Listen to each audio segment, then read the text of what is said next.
آپ بولنے کے لیے بھی کسی سے سیکھنے کی طرف متوجہ ہوتے ہیں، چلنے کے لیے بھی کوئی انگلی تھامتا ہے تو پھر انسان کو پیر جمانے کا سلیقہ سمجھ میں آتا ہے۔ انسان اپنی تہذیب سے، ارد گرد کے ماحول سے، اپنے بڑوں سے، اپنے بزرگوں سے بہت کچھ سیکھتا ہے۔ احوال زمانہ بھی اسے سکھاتے ہیں، لیکن اس کی اصل ذمہ داری یہ ہوتی ہے کہ وہ شعوری طور پر اپنے آپ کو طالب علم بنائے۔ اس کا معنی سمجھیں، طالب علم، آپ کیا ہیں؟ میں طالب علم ہوں، یعنی میں علم کو طلب کرنے والا ہوں، میرے اندر حصول علم کی طلب ہے، میں چاہتا ہوں کہ مجھے علم میسر آ جائے، مجھے کچھ مل جائے۔ طالب علم بن کر جب تک انسان وقت نہیں گزارتا اور جب تک وہ طالب علم کا صحیح معنی اور مفہوم نہیں سمجھتا، اتنی دیر تک اسے شعوری علم نہیں حاصل ہوتا۔ ہو سکتا ہے کہ بعض اوقات وہ حروف کے مد و جزر کو سمجھ جائے، جملہ بنانے کا طریقہ اسے آ جائے اور بہت ساری چیزوں کی ترکیب وہ کرنی شروع کر دے، لیکن شعوری علم جو انسان کو شعوری بلندی عطا کرتا ہے وہ اتنی دیر تک نہیں ملتا جب تک آپ ایک طالب علم نہیں بنتے۔ میں اور آپ جس دین کے ماننے والے ہیں، دین اسلام کا اگر کوئی دوسرا نام رکھا جا سکتا ہے تو دین علم ہے۔ نبی اکرم صلی اللہ تعالیٰ علیہ وآلہ وسلم نے فرمایا، علم کا طلب کرنا ہر مسلمان پر فرض ہے۔ ہم تو دروازہ رسول کے گدا ہیں، ہمیں تو محبوب اشارتاً فرما دیتے نا، علم طلب کرو، تو غلام کا کام تو غلامی کرنا ہے۔ ہم تو ٹوٹ کر ان راہوں کے مسافر بن جاتے ہیں جدھر کریم کی مرضی ہے، اور اگر حضور واضح لفظوں میں کہیں کہ علم کا طلب کرنا ہر مسلمان پر فرض ہے، تو جسے حضور فرض کریں اور اپنے غلاموں پر فرض کریں، تو پھر گزرے ہیں ایسے لوگ جنہوں نے ساری زندگی اپنے آپ کو طالب علم بنا کے گزار دی۔ وہ شروع سے لے کر آخر تک، امام مالک رحمۃ اللہ علیہ کا جب وصال ہو رہا تھا اس وقت بھی وہ صحیح کے مسائل ایک عالم سے ڈسکس کر رہے تھے کہ صحیح جو صفا مروہ کی صحیح ہوتی ہے حج اور عمرے کے دوران، تو کیا وہ سواری پہ کرنا افضل ہے یا پیدل کرنا افضل ہے، اور کس صورت میں سواری پہ کرنا افضل ہے؟ کیوں؟ اس لیے کہ ان لوگوں نے شعوری طور پر طے کر لیا تھا کہ ہمیں ہمارے نبی پاک علیہ السلام نے طلب علم کا کہا ہے تو ہم عمر گزار دیں گے اس رستے میں جو رستہ ہمیں مدینے والے محبوب نے بتایا ہے۔ ہمارے مزاج اور شعور کے اندر علم کی طلب کا مزاج نہیں، اور علم کی ضرورت کتنی ہے۔ مکہ کے جو حالات ہمارے ہاں بیان ہوتے ہیں اور جو کتابوں میں لکھے ہیں، ان سے اب میرا خیال ہے ہر مسلمان آگاہ ہے۔ سخت حالات، کڑوے حالات، تلخ حالات، اور ہیں تلخ بہت بندہ مزدور کے حالات، غریبوں کے لیے بڑی مشکلات، ماں باپ تکلیف کا شکار، عورتیں غلام جانوروں کی طرح بکتے، عجیب بے ہنگم سا معاشرہ اور عجیب ظلم و ستم کا بازار گرم، اور سب سے بڑا مسئلہ شرک کا، کفر کا، بتوں کو پوجنے کا۔ آسمان کا زمین سے جو پہلا رابطہ ہوتا ہے اور جو پہلی وحی غار حرا میں آتی ہے، وہ نہ تو یہ کہتی ہے توحید پہ عمل کرو، نہ یہ کہتی ہے عورتوں کو حق دو، نہ اس وحی میں یہ حکم ہوتا ہے۔ وہ ساری باتیں بھی ہیں، اپنے وقت پر آئیں گی، لیکن جو پہلی وحی غار حرا میں آتی ہے وہ آتے ہی کہتی ہے اقرا، پڑھو پڑھو پڑھو۔ پڑھو گے تو توحید والے بھی ہو جاؤ گے، پڑھو گے تو اخلاق والے بھی ہو جاؤ گے، پڑھو گے تو حقوق ادا کرنے والے بھی ہو جاؤ گے، پڑھو گے تو تم خود بخود دیکھو گے سوسائٹی میں اچھے لوگ کس طرح سے وقت گزارتے ہیں۔ اقرا بسم ربک الذی خلق۔ ہاں، پڑھنا اس رب کے نام سے جس نے پیدا کیا ہے، پڑھنا اس رب کے نام سے جس نے اللہ کی رضا کے لیے پڑھنا، اور جو رب پڑھائے وہ پڑھنا، دین پڑھنا، اخلاقیات پڑھنا۔ اور اس سے نتیجہ کیا نکلے گا؟ اس سے نتیجہ یہ نکلے گا کہ سارا معاشرہ سنور جائے گا۔ بعض اوقات تکلیفیں بہت ساری ہوتی ہیں لیکن ان کا حل ایک ہوتا ہے۔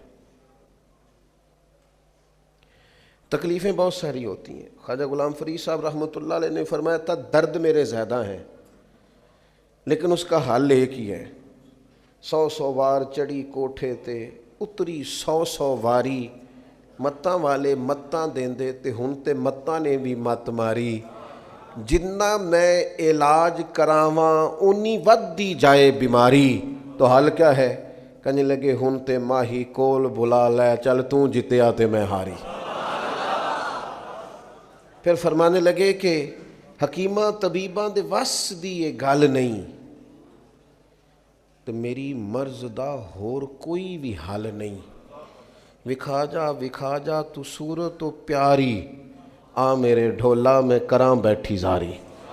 مسائل زیادہ ہوتے ہیں، حل ان کا حل یہ ہوتا ہے کہ تو کبھی آ جائے نا تو جس راہ چل دیے ہیں کوچے بسا۔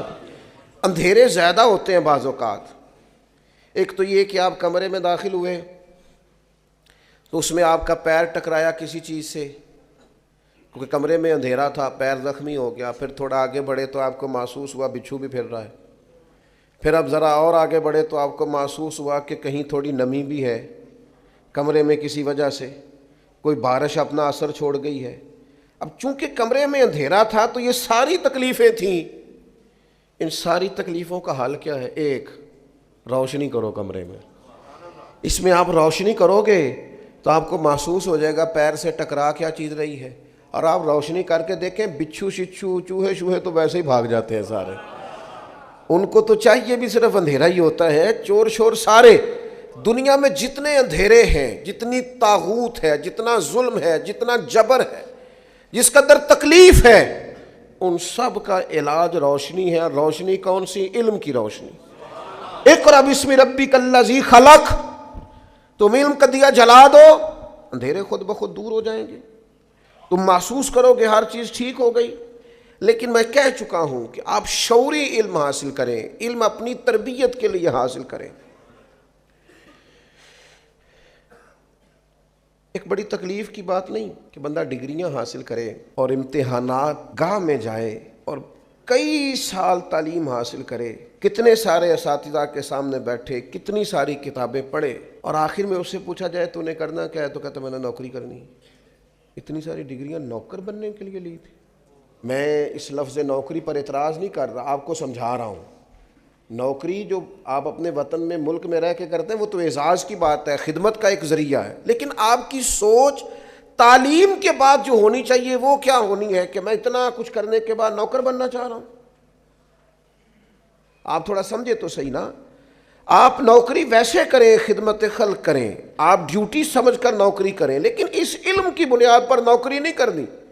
علم تو اس لیے حاصل کرنا ہے کہ مخلوق خدا کی خدمت کرنی ہے، دین کے لیے ڈیوٹی دینی ہے اور اللہ کی رضا تلاش کرنی ہے۔ شعوری علم حاصل کریں، شعوری۔ ہمارے ہاں شعوری علم کا میں نے جو نوکری کرنی ہے، او بھائی نوکری تو کار اچھی بات ہے، لیکن تو ذہن کیا بنا رہا ہے؟ پڑھ لکھ کے تو بندہ نوکر نہیں نہ ہوتا، پڑھ لکھ کے تو وہ بادشاہ ہوتا ہے۔ تعلیم تو بادشاہ، اور میں نے ایسے پڑھے لکھے لوگ دیکھے ان کا آفیسر کم پڑھا لکھا ہے، وہ بظاہر نوکری کر رہے ہیں، لیکن وہ افسر صاحب بلا کے کہتے ہیں پتر ذرا دسیں کی ہے، تو وہ عطا بن ابی ربی، بات یاد آ گئی، عطا بن ابی ربی نابینا تھے، اور ایک ہاتھ بھی ان کا کام نہیں کرتا تھا تو ایک پیر بھی کام نہیں کرتا تھا، آنکھیں بھی کوئی نہیں، ہاتھ بھی کوئی نہیں، لیکن محدث بہت بڑے تھے۔ تو بادشاہ وقت جب ملنے کے لیے گیا نا، تو چونکہ ان کو نظر نہیں آتا تھا تو آگے لوگ بیٹھے ہوئے تھے تو بادشاہ پیچھے بیٹھ گیا، تو بادشاہ پیچھے سے سوال پوچھتا، حضرت عطا بن ابی ربی سے، محدث ہیں، پیچھے سے سوال پوچھتا، حضرت یہ بتائیے گا، تو فرمانے لگے تو چپ کر، پہلے جو سامنے بیٹھے ہیں ان سے تو بات کر لوں، تو پیچھے سے لقمے دیے جا رہا، حضرت چپ کر، ان کی تو سن لوں۔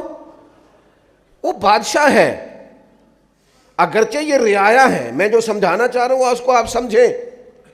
اس کے 3 بیٹے بھی ساتھ تھے، اس نے پھر کہا حضور ایک مسئلہ پوچھنا تھا، فرمایا تمہیں کہا نا باری کا انتظار کر۔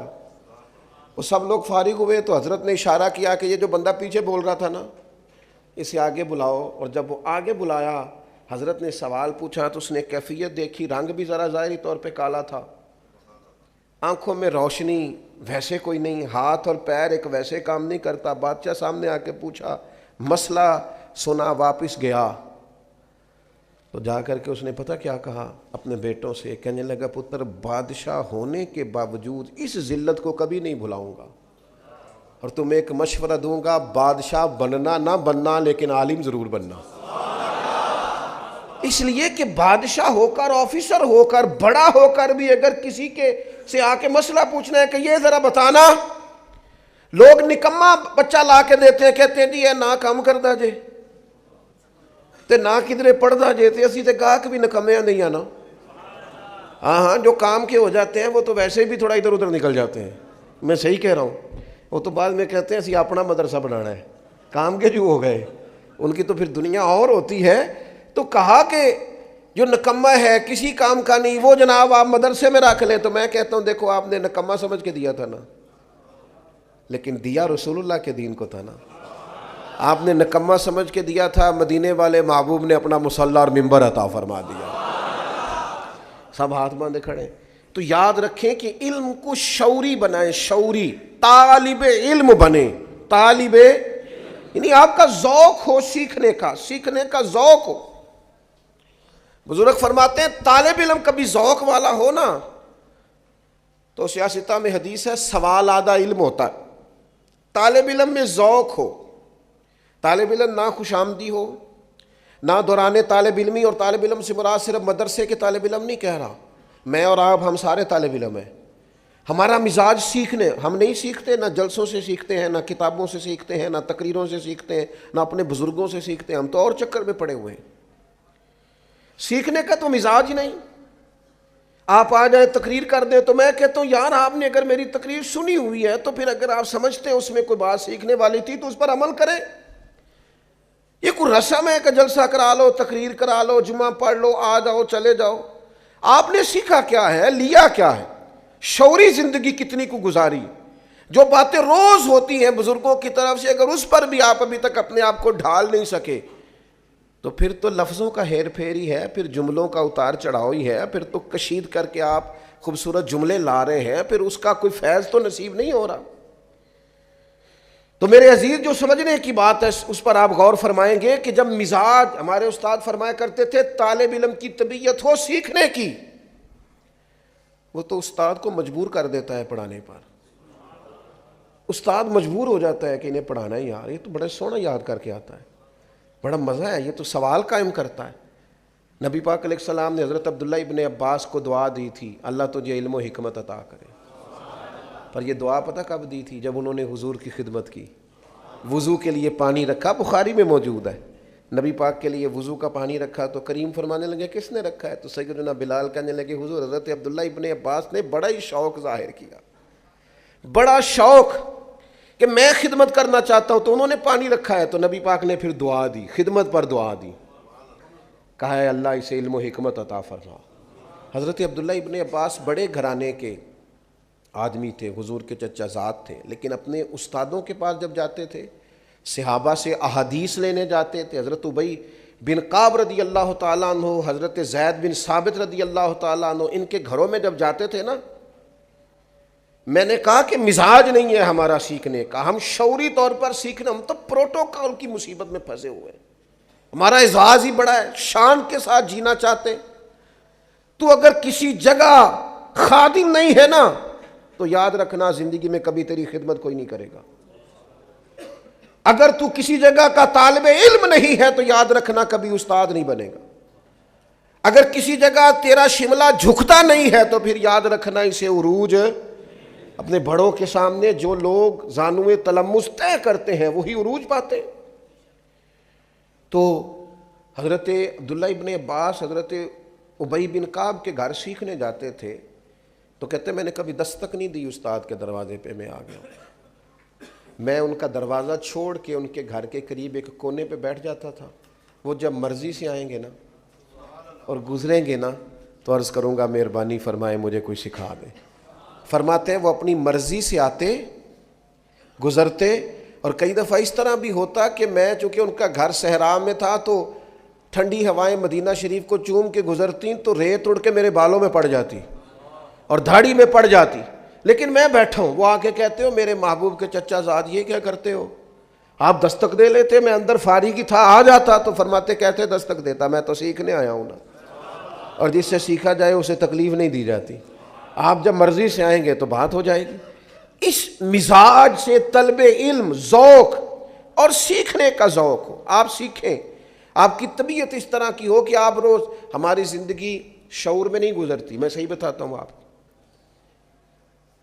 میں آپ کو صحیح بتاتا ہوں، گھروں میں سب سے زیادہ مسئلہ ازدواجی زندگی کا ہوتا ہے، لیکن جنہوں نے 3 مہینے پہلے فرنیچر کا آرڈر دیا ہے اور 1.5 مہینہ پہلے شیروانی کا آرڈر دیا ہے نا، اور اتنا پہلے شادی کی تیاری اور 3 ماہ پہلے ہال بک کرائے ہیں، وہ یہ پسند ہی نہیں کرتے کہ ہم اپنے بیٹے اور بیٹی کو کسی عالم کی اور بیٹی کو کسی معلمہ کے پاس لے جائیں اور انہیں بتائیں کہ ازدواجی زندگی کیسے گزارنی، مسائل دین سیکھ لیں، شعور ان کو آ جائے، انہیں سمجھ آئے حقوق زوجین کیا ہیں۔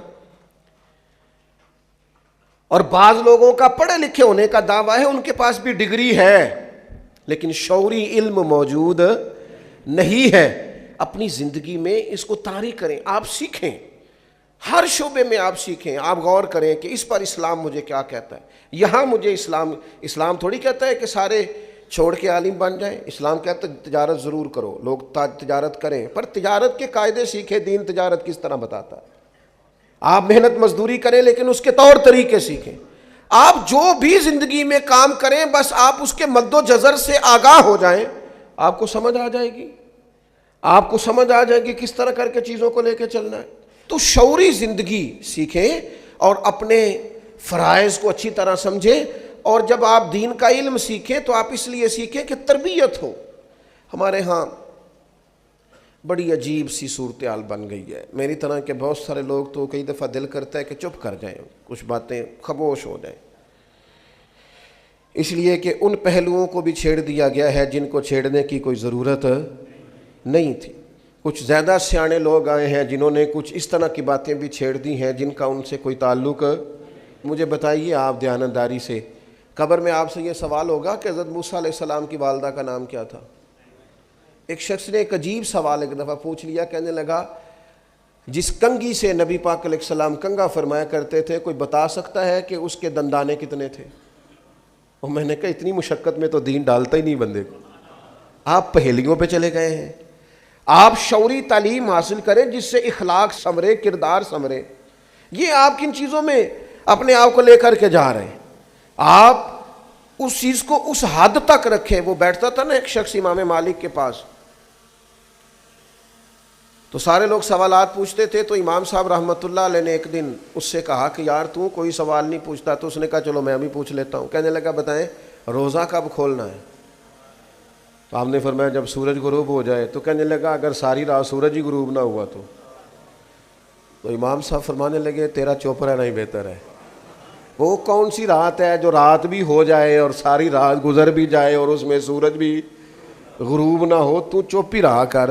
اس لیے کہ کچھ لوگ تعلیم نہیں چاہتے، پہیلیاں چاہتے ہیں۔ جی میں ویاں مولویوں نے مسئلہ پوچھا، میرا کسی حل نہیں کیتا۔ کیا وضو کا مسئلہ پوچھا آپ نے؟ غسل کا پوچھا ہے؟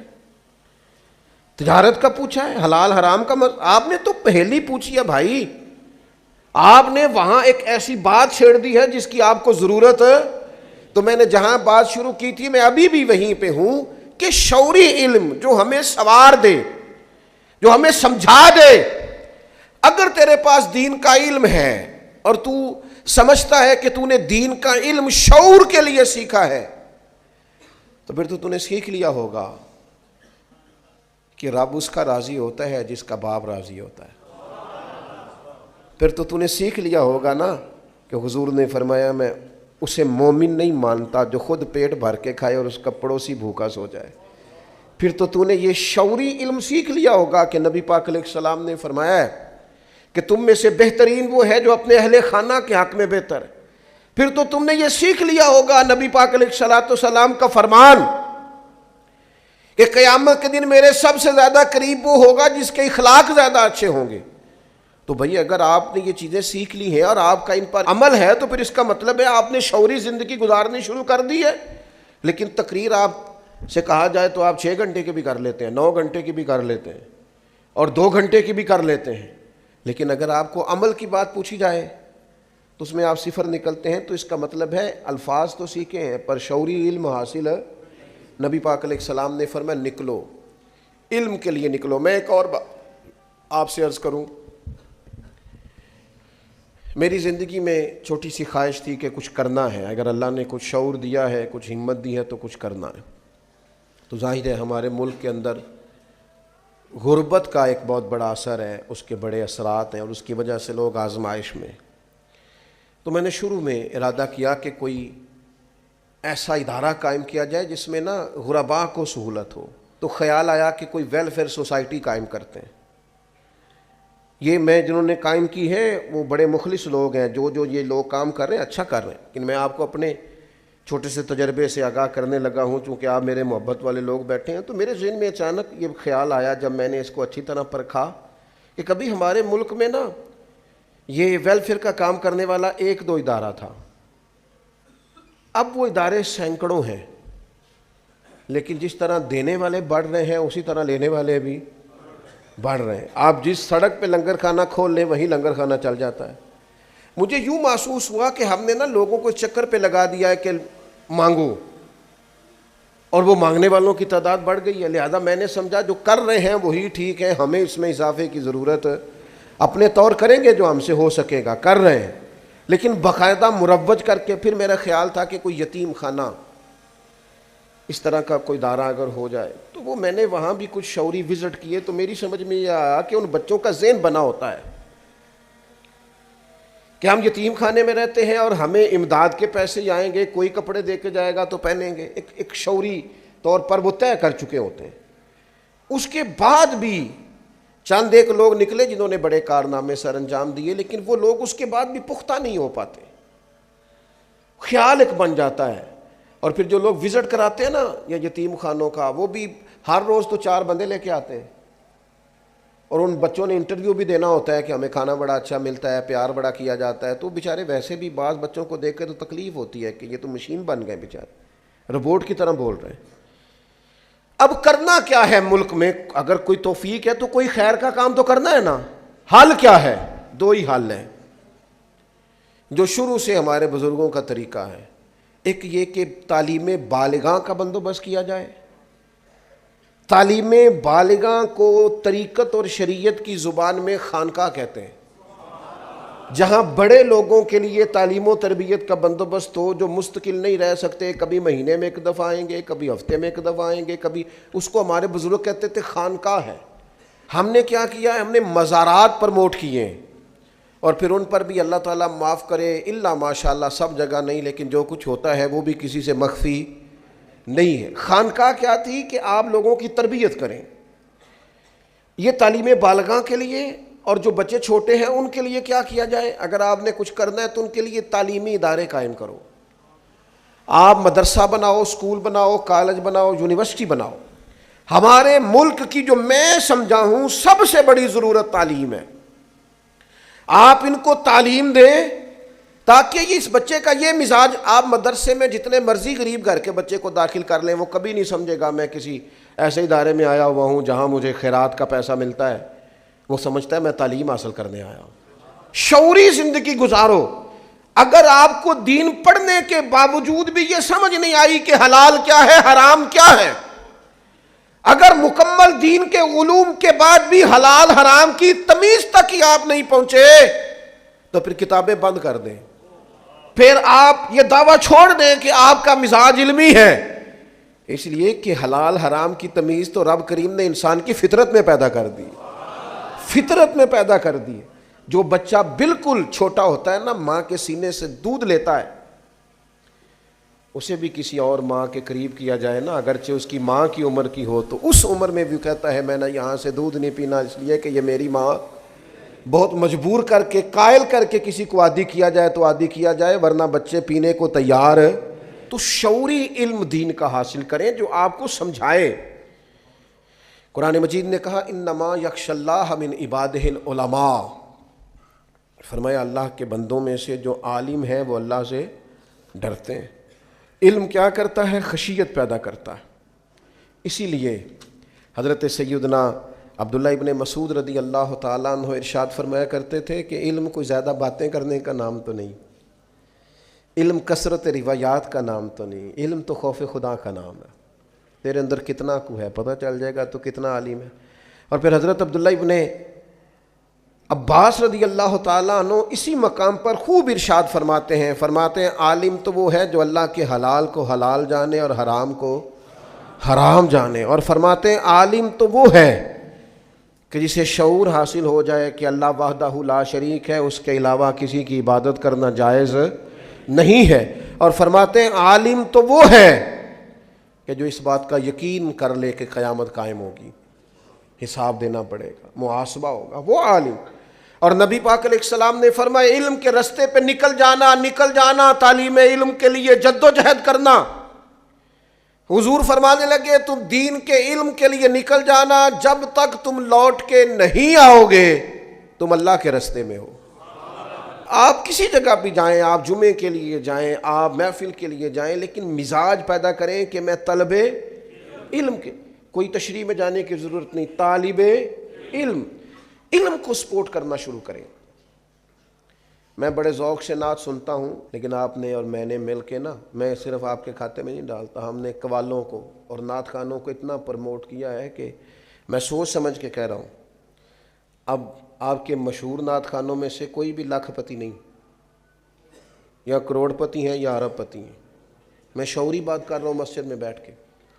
آپ کے قوال لاکھ پتی نہیں جتنے بھی معروف اور مشہور ہیں، وہ کروڑ پتی ہیں یا کھرب پتی۔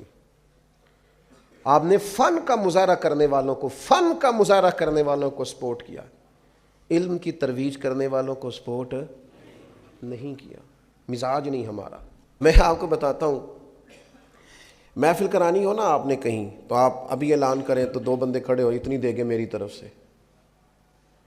اتنی فلانی چیز میری طرف سے۔ اور اگر علم کو پروموٹ کرنا ہو، ملے ہیں کچھ لوگ لیکن زیادہ نہیں، کبھی نہیں کسی نے آ کے کہا یہ جناب اتنے لاکھ روپے کی کتابیں دیں طالب علموں کو لے کے، یہ پڑھیں، لائبریریاں قائم ہونی چاہیے۔ اور کفر کیا کرتا ہے؟ ہلاکو خان نے بغداد پہ جب پہلا حملہ کیا تھا تو سب سے پہلے کتابیں اٹھا کے دجلہ میں پھینکی تھی۔ وہ کہتا تھا ان کا علم ضبط کرو مسلمانوں کا، یہ خود بخود تباہ، اور وہ ہمارے ساتھ ہوا ہے۔ جاہلوں کو پروموٹ کیا ہم نے۔ عالم آپ تقریر کے لیے بلائیں گے تو اس نے تو اگلی محفل پہ نئی تقریر بھی تیار کرنی ہے، تو نعت خان نے تو کوئی نہیں کرنی، اس کے پاس تو پوری 6 نعتیں تیار ہیں، ہر محفل میں وہی پڑھنی۔ تو پھر تو رواج یہ ہوگا کہ سورہ سیدھی کی جائیں، تعلیم نہ حاصل کی جائے۔ اور جلسوں کا بھی آلموسٹ یہی حال ہے۔ میری یہ گزارش ہے آپ حضرات سے کہ شعوری طور پر علم کو سپورٹ کریں، آپ مزاج بنائیں۔ ہمارے جتنے بھی اسکول ہیں دیہی علاقوں میں، ان میں جائیں، وہاں دیکھیں اساتذہ کیوں نہیں آ رہے۔ جب گورنمنٹ نے پیسے خرچ کر کے اسکول بنایا ہے تو کیوں وہاں کام نہیں ہو رہا؟ مساجد کو صرف مساجد نہیں ہونا چاہیے، علم کا مرکز ہونا چاہیے۔ ہماری مساجد کے اندر صبح درس قرآن مجید ہوا کرتے تھے، اور کسی میں 17 سال کے بعد پورا قرآن ختم ہوتا تھا، کسی میں 15 سال ہوتا تھا کہ نہیں ہوتا تھا۔ لیکن اب ہمارا مزاج ہی نہیں، ہم عالم شروع بھی کرتا ہے تو اٹھ کے چلے جاتے ہیں۔ طبیعت نہیں رہی علم کی، اس کا نتیجہ کیا نکلا ہے کہ وہ ٹھیک ہے، قوم کو وہ شعوری طاقتیں میسر نہیں ہیں۔